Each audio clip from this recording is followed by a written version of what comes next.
Kung paano tinuturo ni Maria ang daan patungo kay Jesus, handa din tayong sundan ang daan na ito. Pwede rin naman kasing ituro niya ng ituro sa atin. Kung di naman natin tatahakin yung daan na yon, wala rin. Sayang din.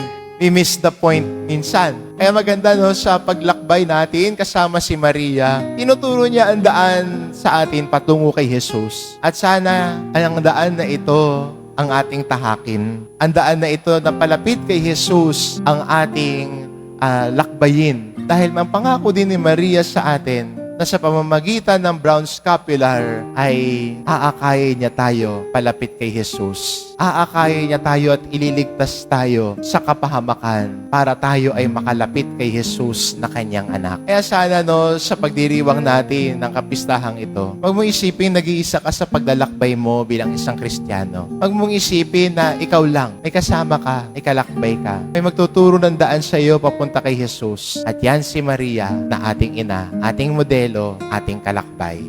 Amen.